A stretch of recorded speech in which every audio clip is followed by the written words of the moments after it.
iki bahaya. Omah gemrenet tenan. Niku nggih napa niku? Nggih napa niku? Iki nggih tunggal. Dikira wira lantas. Kok mbak-mbak liyane mau gak dikeki ngono kuwi kok Awakmu iki bahaya lho. Bahaya. Awakmu bahaya ora gawe ngenek iki tenan gembok pira-pira gontek lho. Goro-goro kono ndrok iki lho Mas. Ora nganggo dicobi. cemetik amal rasuli iki ya. Mas dicobi Mas nggih. Jajal Mas. Ayo. Kok enek cemeti suarane delang iki. Ya des ngono to Mas kok ya nggih. Baleni. Ya awakmu jajal sik muni apa ora ngono lho. Yo. Jiro lu. Allahu Akbar. Allahu Akbar. Kok ngaten? Ya yo kaya nang pengajian ning ngarep ngono kaya lho ngene ngono opo ya Cuk. Aduh terpaksa malam ngoten. Lah ora kaya jeret tikus lah awakmu iki ya. Nyanyi nduk ya. Nggih. Nyanyi. Lagune iki mau request. Lagunipun nggih menika Angenteni. Angenteni. Langgam Angenteni. Dibawani Mangkuri Masa. Mbak Prima. Nggih. Dimatke kok diingeti. Ora. Dimatne iki dipokok ngono kuwi dimatne. Kok sampean kok emosi terus to? Aku ora emosi. Kuwi pikirne awakku lho sing Nggih omah. mboten sak dipikir. Ya aku piye lo pikir-pikir karo sing omah iki kok ya aku kene. Gua jajan sing omah kok tetep sisan ren. Ora apa-apa tepek iki durip pinengku. Ayo, Duk. Angkur rinongso. Kira nanti aku bahaya.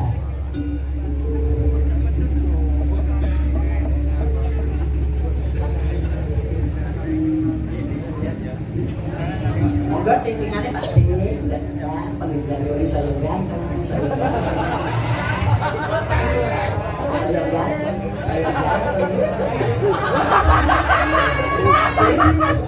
Tingkingane Pak De dipaste Pak nggih, nuwun sewu ya. Nggih, Pak De ditinggal dipasne. Iya, wis to gawe wong lanang pasti dhewe. Sampeyan mengger mawon mboten sakuan iki. Iya, aku ki nyawang awakmu ki saking bungan. Ora kok ya wis tak iki. Karengane Prima kudu bahae kok. Ape Mas, saka jempol sikil ngantek pucuk rambut. Ape Joko bayi.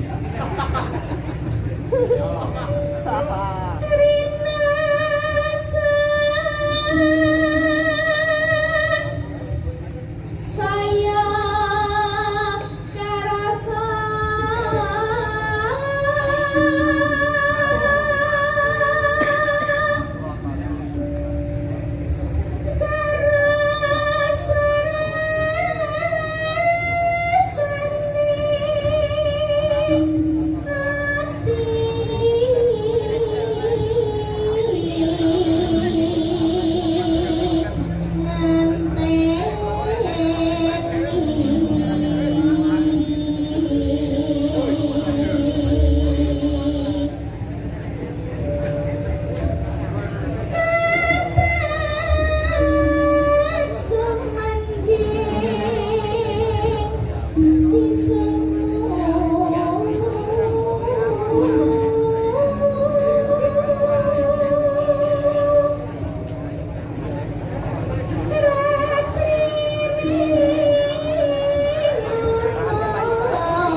Kundur berkabeh teko kabeh. Sing mburi cek jole Pak. Nggih. Ngapunten lho nggih.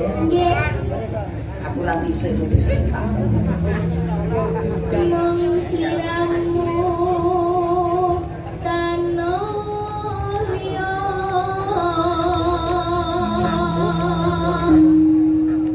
dak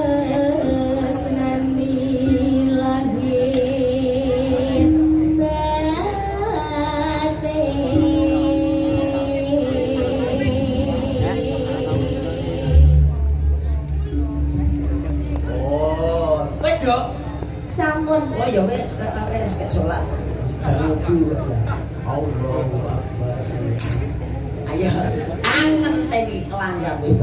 Celuk nggih Mbak Yu. Langgamipun angen teni. Nggih, siap. Monggo. Yuk. Aku ngenteni tekamu.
Thank you.